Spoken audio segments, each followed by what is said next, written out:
혹시 이런 생각 해보신 적 있으세요? 열심히 살았는데 왜 나는 아직도 일을 그만둘 수가 없지? 자식들 다 키워놨고 부모님도 모셨고 회사도 다녔고 세금도 꼬박꼬박 냈는데 65이 넘어서도 새벽에 일어나 작업복 입고 나가야 하는 이 현실이 도대체 왜 이런 건지 억울하고 서럽고 그냥 지쳐버릴 것 같다는 생각. 아마 지금 이 영상을 클릭하신 분들 중에 그 마음 아시는 분 분명히 계실 거예요. 오늘 이 영상에서 저는 숫자로, 실제 사례로, 그리고 아무도 속 시원히 말해주지 않았던 진짜 이야기로 지금 대한민국 50대, 60대, 70대가 왜 일터를 떠나지 못하는지 그 진실을 낱낱이 파헤쳐 드릴 겁니다. 그리고 영상 후반부에는 전문가들이 제시하는 현실적인 해법과 오늘 당장 실천할 수 있는 딱 한 가지를 드릴 거예요. 끝까지 보셔야 합니다. 이건 남 이야기가 아니에요. 바로 우리 이야기입니다. 이 채널을 아직 구독하지 않으셨다면 지금 이 순간이 딱 좋은 타이밍입니다. 구독과 좋아요, 알림 설정까지 해두시면 이런 진짜 이야기를 가장 먼저 만나보실 수 있어요. 진심으로 감사드립니다.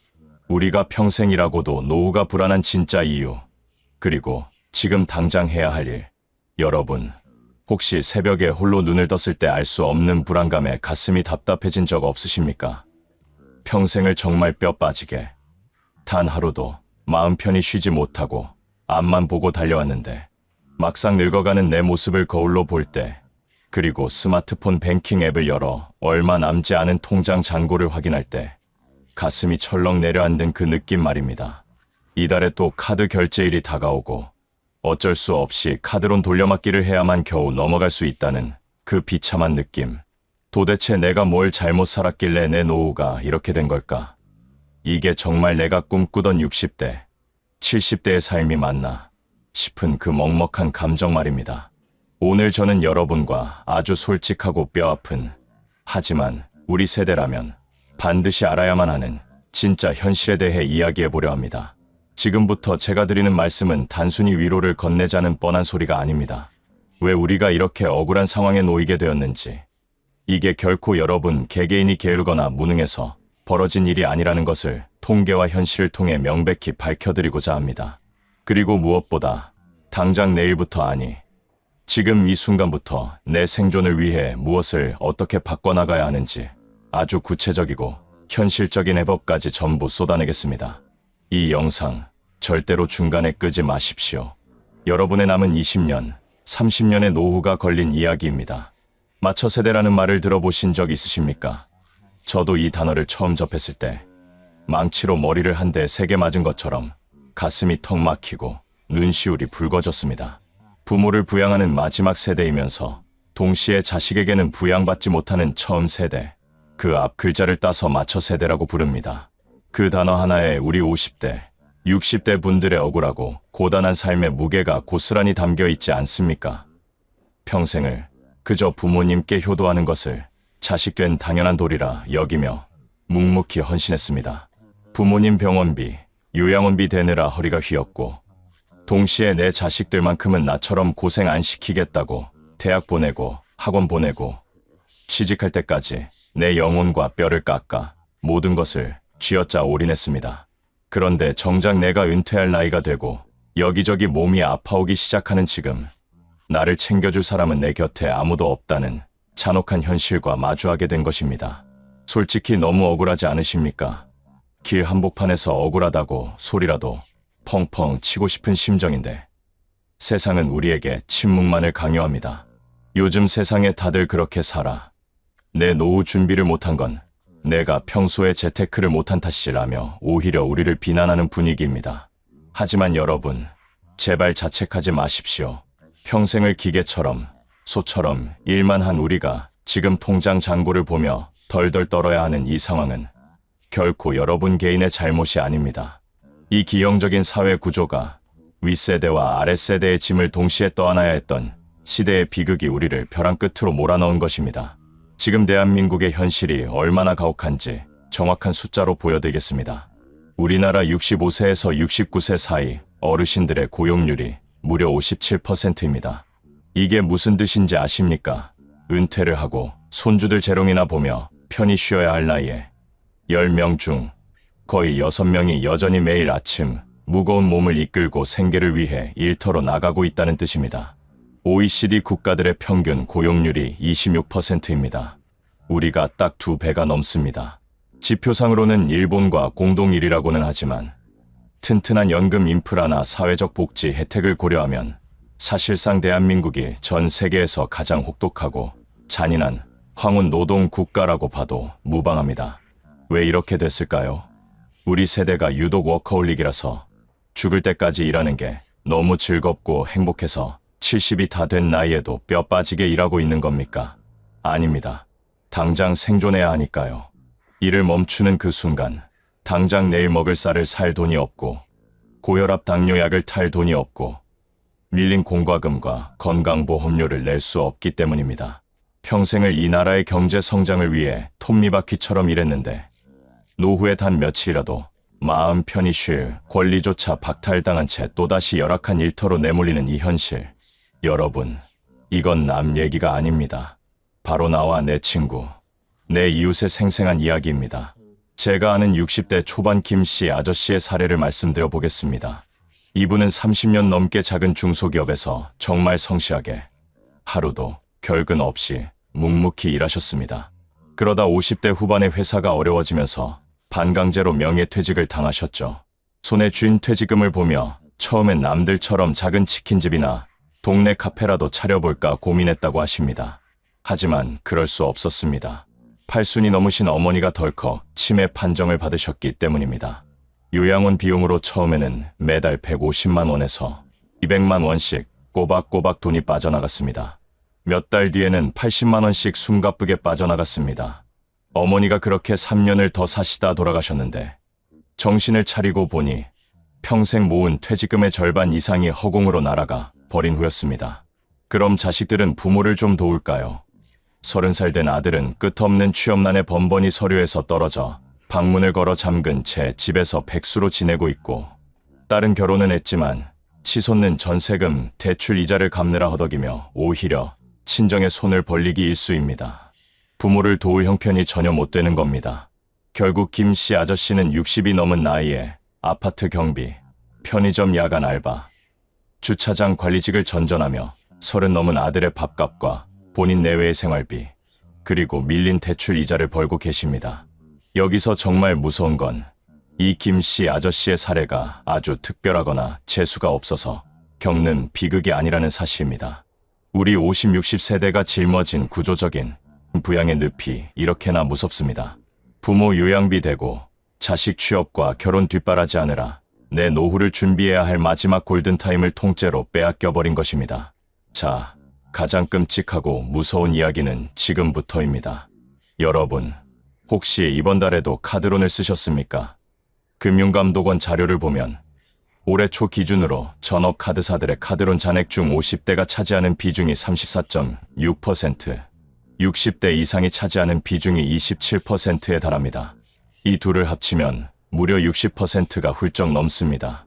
불과 3, 4년 전만 해도 카드론의 주 고객층은 40대였습니다. 그런데 눈 깜짝할 사이에 우리 50, 60세대가 카드론의 최대 이용자가 되어버렸습니다. 더 무서운 건 연체 비중입니다. 전체 연체액 중 50대가 32%, 60대 이상이 27.1%를 차지합니다. 이건 역시 합치면 거의 60%입니다. 생각해보세요, 여러분. 1금융권 은행 대출도 아니고 이자율이 무려 15%에서 20%에 육박하는 고금리 카드론을 어르신들이 왜 쓰겠습니까? 은퇴 후 고정적인 소득은 끊겼고 집담보대출은 꽉 차서 은행에서는 더 이상 돈을 안 빌려주고 당장 식비나 관리비, 병원비는 필요하니까 일단 급한 불부터 끄고 보자며 손을 대는 겁니다. 한번 손을 대기 시작하면 그 끝은 정해져 있습니다. 이번 달 빚을 내서 저번 달 이자를 갚는 이른바 카드 돌려막기의 무서운 굴레에 빠지고 맙니다. 원금은 1원도 줄지 않는데 이자만 눈덩이처럼 불어납니다. 어느 60대 어머님은 뉴스 인터뷰에서 모자이크를 한 채 이렇게 말씀하셨습니다. 다 큰 자식 생활비 보태주고 시부모님 요양병원 비용 대려다 보니 어쩔 수 없이 카드론에 손을 댔다. 남편과 나 둘 다 몸은 늙어가는데 앞으로 남은 날들을 어떻게 버텨야 할지 눈앞이 캄캄하다며 소리 없이 눈물을 흘리셨습니다. 개인의 낭비벽 때문이 아닙니다. 부양이라는 거대한 짐이 사람을 빚쟁이로 내몰고 있는 겁니다. 그렇다면 도대체 왜 평생을 일한 우리가 이렇게까지 가난해야만 하는 걸까요? 전문가들이 공통으로 지적하는 핵심적인 원인은 바로 연금제도의 미성숙입니다. 현재 우리나라 66세 이상 고령층의 상대적 빈곤율은 40%에 달합니다. OECD 회원국 중 압도적인 1위입니다. 거리를 걷는 어르신 10명 중 4명이 빈곤선 아래에서 극심한 생활고를 겪으며 고통받고 있다는 뜻입니다. 우리나라의 국민연금 제도가 본격적으로 전 국민에게 확대 적용된 것이 1988년입니다. 우리 50대, 60대 분들은 그 이전에 이미 사회에 나와 가정을 꾸리고 밥벌이를 하던 시절이었습니다. 제도 자체가 늦게 생겼으니 당연히 연금 가입 기간이 짧을 수밖에 없습니다. 국민연금은 최소 20년에서 30년을 꼬박 부어야 그나마 생활비 보탬이 될까 말까 한데 10년 남짓 혹은 그 이하로 부은 연금으로는 한 달에 고작 30에서 50만 원, 정말 많아봐야 70에서 80만 원을 받는 게 현실입니다. 여러분, 솔직히 이 돈으로 한 달 생활이 가능하십니까? 숨만 쉬고 가만히 있어도 나가는 아파트 관리비, 건강보험료 10몇만 원, 휴대전화 요금, 전기세, 수도세를 내고 나면 지갑에는 만원짜리 몇 장 남지 않습니다. 국가가 한강의 기적과 경제성장이라는 거대한 목표를 향해 미친 듯이 질주할 때 우리 세대는 휴일도 없이 야근하며 희생만 강요당했습니다. 그런데 정작 우리가 늙고 은퇴할 시기가 되니 그에 걸맞은 사회적 안전망은 전혀 갖춰지지 않은 채 거리에 나앉게 된 것입니다. 특히 이 과정에서 가장 처절하게 소외되고 있는 분들이 바로 우리 여성 어르신들입니다. 우리 어머니 세대, 그리고 현재의 60대 70 여성분들의 과거를 떠올려 보십시오. 젊은 시절 남편이 바깥에서 돈을 벌어오면 아내는 집에서 살림하고 시부모님 대소변 받아내며 모시고 아이들을 키우는 것이 당연하고 훌륭한 미덕이었던 시대였습니다. 지금은 그것을 경력 단절이라는 그럴싸한 단어로 포장하지만 현실적으로는 무급 가사 노동을 평생 강요받은 셈입니다. 뼈가 으스러지도록 가정을 지켰건만 만약 남편이 갑작스럽게 병으로 먼저 세상을 떠나거나 이혼이라도 하게 되면 그 순간 여성의 삶은 어떻게 됩니까? 평생 전업주부로 살았으니 본인 이름으로 된 국민연금은 아예 한 푼도 없거나 기초연금 30만 원 남짓이 소득의 전부가 됩니다. 현재 대한민국에 혼자 사는 독거노인이 200만 명을 넘어섰고 그중 압도적 다수가 남성보다 기대 수명이 긴 여성들입니다. 이분들의 삶을 들여다보면 참혹합니다. 한겨울에 전기세와 가스비가 무서워 냉방에서 두꺼운 점퍼를 껴입고 버티고 당뇨와 혈압 약값이 아까워 하루 한 끼를 찬밥에 김치 쪼가리 하나로 때우시는 할머니들이 전국 골목골목에 널려 있습니다. 평생을 가족의 안녕을 위해 자신을 불태워 희생했는데 사회에서는 단 한 번도 경제적 가치를 제대로 인정받지 못한 채 결국 가장 취약하고 불쌍한 절대 빈곤층으로 전락해버린 여성 고령층의 현실. 생각할수록 너무나 뼈아프고 잔인한 우리 사회의 민낯입니다. 돈이 없으니 살기 위해 재취업의 문을 두드려 봅니다. 하지만 현실은 냉혹하기 짝이 없습니다. 50대 중후반만 넘어가도 어지간한 번듯한 직장에서는 이력서조차 받아주지 않습니다. 나이가 많아서 안 되겠다며 면접의 기회조차 박탈당합니다. 자존심을 모두 버리고 간신히 일자리를 구해도 돌아오는 것은 아파트 경비원, 건물 청소, 주차장 관리, 식당 주방 보조 같은 고된 단순 노무직이 전부입니다. 이런 일자리들의 특징이 무엇입니까? 계약 기간이 고작 3개월, 길어야 6개월입니다. 팔이 목숨처럼 툭하면 해고당하기 일쑤고 최저임금조차 꼼수로 깎이면서 가장 열악하고 위험한 환경에서 먼지를 마시며 일해야 합니다. 정부는 매년 노인 일자리를 대폭 늘렸다며 자랑스레 떠들어대지만 그 실상을 돋보기로 들여다보면 참담합니다. 하루에 2~3시간씩 공원 쓰레기를 줍거나 학교 앞에서 노란 깃발을 들고 교통 지도를 하는 초단기 공공 일자리가 대부분입니다. 이런 일로 한 달 꼬박 일해서 손에 쥐는 돈은 27만 원에서 30만 원 남짓입니다. 여러분, 이걸 과연 생계를 유지할 수 있는 소득이라고 부를 수 있습니까? 그냥 안 하는 것보다 나으니 푼돈이라도 벌어보자고 나오는 어르신들의 절박함을 교묘히 이용하는 것뿐입니다. 더욱 우리를 절망하게 만드는 것은 이런 어르신들을 바라보는 차가운 사회의 시선, 바로 노인 혐오입니다. 인터넷 기사나 유튜브 댓글 창을 한번 열어보십시오. 젊은 익명의 네티즌들이 뱉어내는 혐오성 발언이 난무합니다. 노인들이 좀비처럼 일자리를 꿰차고 있어서 청년들이 취업을 못한다. 지하철 경로 우대 때문에 적자가 나니 당장 노인 무임승차를 폐지해라. 심지어 틀딱들은 사회의 짐이다라는 입에 담기조차 힘든 멸시와 조롱이 아무렇지도 않게 쏟아집니다. 오늘날 우리가 누리는 이 눈부신 경제 발전, 주말이면 해외여행을 가고 맛집을 탐방하는 풍요로운 대한민국을 도대체 누가 만들었습니까? 바로 지금의 60대, 70대 분들이 새벽 5시에 눈을 비비며 공장으로 출근하고 기름때 묻은 손으로 쇳덩이를 만지며 청춘을 바친 대가 아닙니까? 그 헌신과 공로를 기려주고 감사하기는커녕 시대에 뒤떨어진 짐짝 취급을 하며 혐오의 화살을 쏘아대는 이 현실 앞에서 우리 시니어들은 깊은 마음의 상처를 받고 분노마저 치밀어 오릅니다. 이런 극심한 경제적 빈곤과 사회적 멸시, 그리고 자식들과의 관계마저 서먹해진 단절이 한꺼번에 겹치면 사람은 결국 어떻게 될까요? 네, 절망의 벼랑 끝으로 등 떠밀리게 됩니다. 우리나라 65세 이상 노인 자살률은 인구 10만 명당 무려 37.9명입니다. OECD 회원국 중 압도적인 1위로 수년째 이 참담한 불명예를 벗지 못하고 있습니다. 10만 명 중 37명이라는 숫자가 감이 잘 안 오실 수 있습니다. 매일같이 대한민국 어디선가 수많은 어르신이 홀로 스스로 생을 마감하고 있다는 충격적인 사실입니다. 왜 그토록 극단적인 선택을 하실까요? 통장엔 10,000원 한 장 없고 여기저기 쑤시고 아픈데 병원 갈 돈은 없고 무엇보다 내가 살아있어 봐야 내 새끼들에게 짐만 될 뿐이다라는 뼈저린 고립감과 죄책감 때문입니다.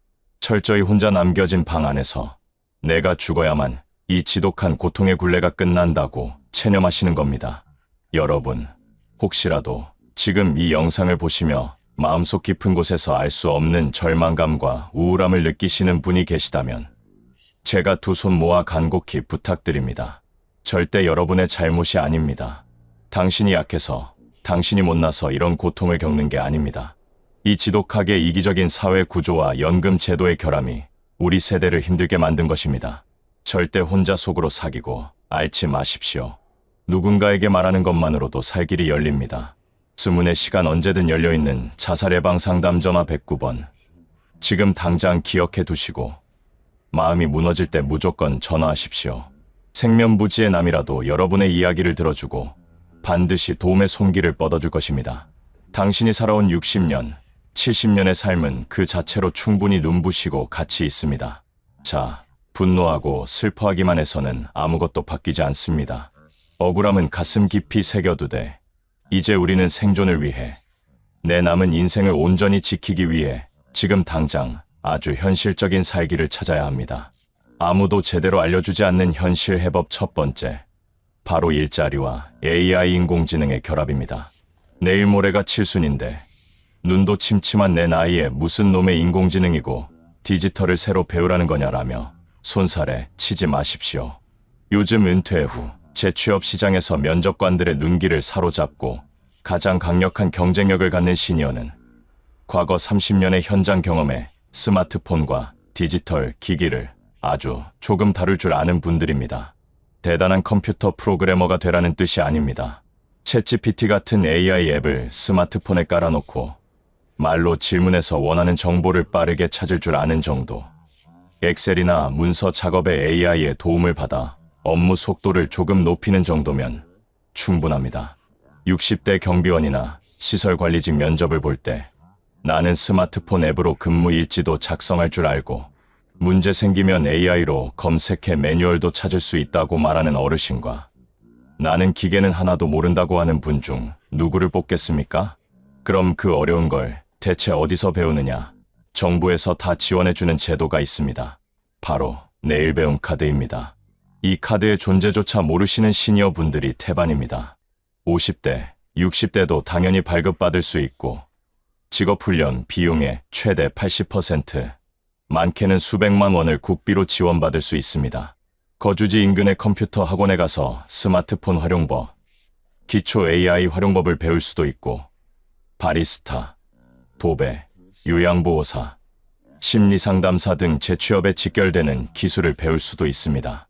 또한 고용노동부에서 직접 운영하는 고령자 인재은행이라는 곳이 전국 곳곳에 있습니다.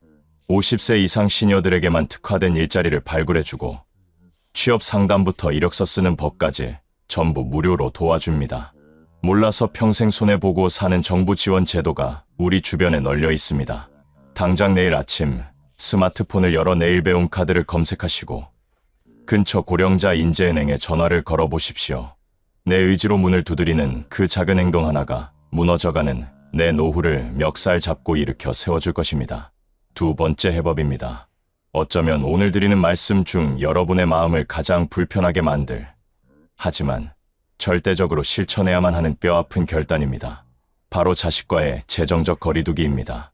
머리 굵어진 다 큰 성인 자녀에 대한 금전적 지원, 이제는 정말 단호하게 칼로 무 자르듯 끊어내셔야 합니다. 주변을 보면 30이 넘도록 취업 못한 아들 용돈 대주고 결혼해서 집 산다는 딸에게 일어 2억씩 남은 노후 자금을 다 털어주거나 심지어 살고 있는 집을 담보로 빚까지 내서 보태주시는 부모님들이 너무나 많습니다. 내 새끼 기죽고 사는 건 도저히 못 보겠다는 그 마음, 부모로서 충분히 이해합니다. 하지만 여러분, 비행기 타면 승무원들이 비상시 산소 마스크 착용법을 설명하죠. 그때 반드시 부모가 먼저 마스크를 쓰고 그 다음에 아이에게 씌우라고 강조합니다. 왜 그렇습니까? 부모가 숨을 못 쉬어 쓰러지면 아이도 결국 죽기 때문입니다. 우리의 노후 자금 문제도 이와 똑같습니다. 내 노후의 숨통이 먼저 트여야 자식도 돕고 가족도 지킬 수 있는 겁니다. 내 노후 대비를 포기하고 자식에게 모든 걸 다 퍼주어 결국 내가 빈털터리가 되면 나중에 병들고 거동이 불편해졌을 때 그 무거운 부양의 짐은 고스란히 다시 내 자식의 어깨 위로 짓눌리게 됩니다. 자식을 사랑해서 한 행동이 결국 자식의 인생을 망치는 최악의 부메랑이 되어 돌아옵니다. 자식들을 불러 앉혀놓고 눈을 맞추며 솔직하게 현재 부모의 재정 상태를 말씀하십시오. 엄마 아빠 통장에 남은 돈이 이게 전부다. 우리가 도와줄 수 있는 건 여기까지니 앞으로의 인생은 너희가 책임져라 라고 분명한 선을 그어야 합니다. 섭섭해할까봐 속으로만 전전긍긍하지 마십시오. 말을 안 하면 자식들은 부모가 아직도 돈이 넉넉한 줄 압니다. 그리고 만약 앞서 말씀드린 카드론의 늪에 이미 발을 들여 연체의 두려움에 떨고 계신다면 절대 혼자 끙끙대지 마십시오. 자식 챙기느라 내 빚이 늘어난 걸 부끄러워할 필요 없습니다. 내일 당장 신분증을 챙겨 서민금융진흥원 센터나 주거래, 은행의 대출 상담 창구를 찾아가십시오. 내가 지금 20%짜리 카드론을 쓰고 있는데 이걸 정부가 지원하는 햇살론이나 저금리 대출로 전환할 수 있는지 무조건 매달리고 상담받아야 합니다. 이자율만 20%에서 5%대로 낮춰도 한 달에 나가는 돈이 수십만 원 단위로 줄어들고 지옥 같던 생활에 다시 숨통이 트일 수 있습니다. 살 길은 움직이는 사람에게만 보입니다. 세 번째, 돈이 없는 것보다 어쩌면 사람을 더 빨리 그리고 비참하게 죽이는 무서운 적이 있습니다. 바로 정서적 고립입니다.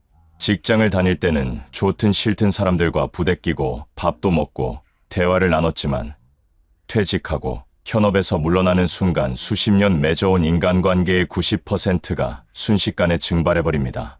자식들은 제 살기 바빠 연락 한 통 없고 나이 든 친구들은 아프거나 멀리 이사가서 만나기 힘들고 결국 아침에 눈 떠서 밤에 잠들 때까지 텔레비전만 틀어놓은 채 단 한마디의 말도 밖으로 뱉지 않고 멍하니 하루를 보내는 어르신들이 너무나 많습니다. 여러분, 이 철저한 고독은 단순한 외로움이 아닙니다. 의학 전문가들은 이런 사회적 고립 상태가 하루에 담배 15개비를 피우는 것만큼이나 뇌와 심장에 치명적이라고 경고합니다. 대화가 단절되면 뇌 기능이 급격히 떨어지고 우울증을 넘어 치매를 앞당기는 가장 확실한 지름길이 됩니다. 돈을 아끼기 위해 집에만 틀어박혀 있는 것은 서서히 나 자신을 죽이는 행동입니다. 살기 위해서 내 맑은 정신을 유지하며 생존하기 위해서 무조건 문을 열고 밖으로 나가셔야 합니다. 돈이 안 들어도 사람을 만날 수 있는 곳은 의외로 많습니다.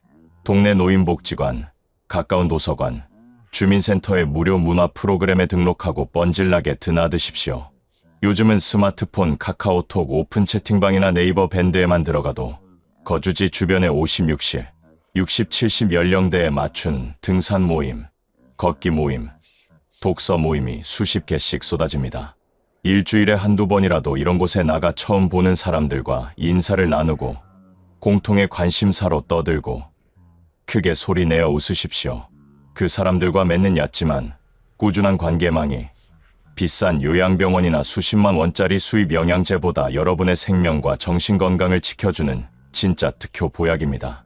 내가 사회라는 테두리 안에 여전히 속해 있다는 소속감, 그것이 노년의 삶을 버티게 하는 가장 강력한 원동력이 됩니다. 마지막으로 여러분께 강조하고 싶은 것은 주식이나 부동산보다 100배, 1000배 더 수익률이 높은 궁극의 투자는 바로 내 육체의 건강 관리라는 사실입니다. 나이가 들어 몸 한 군데가 고장나 덜컥 수술이라도 하게 되고 병원 신세를 지기 시작하면 평생을 안 먹고 안 입으며 억척스럽게 모아둔 피 같은 노후, 자금 수천만 원이 순식간에 병원비와 간병비로 연기처럼 증발해버립니다. 노후 파산의 가장 흔하고 무서운 원인이 바로 중증 질환입니다. 그렇기 때문에 예방이 곧 돈을 버는 일입니다. 국가에서 2년마다 모든 국민에게 해주는 무료 건강검진, 그리고 나이에 따라 지원되는 각종 암검진, 절대로 귀찮다. 혹시 병이라도 발견되면 무서우니까 안 갈래라며 미루거나 넘기지 마시고 무조건 받으셔야 합니다. 조기에 건강검진으로 작은 용종 하나를 떼어내면 몇만 원이면 끝날 일이 5년 뒤에 말기암으로 터지면 집을 팔아도 감당할 수 없는 절망이 됩니다. 큰돈 들여 헬스장 끊을 필요도 없습니다. 매일 아침이나 저녁 운동화 끈을 질끈 묶고 집 앞 공원이나 동네를 하루 30분씩 규칙적으로 걷는 것, 찌개나 국물 대신 건더기 위주로 덜 짜게 먹는 것, 생각날 때마다 미지근한 물을 자주 마셔주는 것, 돈 한 푼 안 드는 이 소소하고 뻔한 일상적인 습관들이야말로 노후의 거대한 의료비 폭탄과 파산을 막아주는 세상에서 가장 강력하고 완벽한 방패입니다. 여러분, 우리가 지금 직면한 이 불안하고 억울한 현실, 늙어서도 쉴 수 없는 이 고통은 분명 여러분의 잘못이 아니라 잘못 설계된 시대와 사회 구조 탓이 맞습니다. 마음껏 억울해하고 화를 내셔도 좋습니다. 하지만 세상 탓만 하며 방구석에 주저앉아 남은 20년의 삶을 포기해버릴 수는 없지 않습니까? 억울함은 가슴 깊은 곳에 훈장처럼 새기되 당장 오늘 이 영상을 끄는 순간부터 행동하셔야 합니다. 내일 배움 카드가 무엇인지 인터넷에 검색해보고 동네 주민센터에 복지 프로그램이 뭐가 있는지 전화를 걸어보고 당장 밖으로 나가 동네 한 바퀴를 힘차게 걸으며 숨을 들이마시십시오. 그 작은 아주 사소해 보이는 첫걸음 하나가 흔들리고 위태로운 여러분의 노후를 누구보다 단단하고 평안하게 지켜줄 가장 강력한 무기가 될 것이라 확신합니다. 머뭇거릴 시간이 없습니다. 눈부신 당신의 남은 인생을 위해 지금 당장 시작하십시오.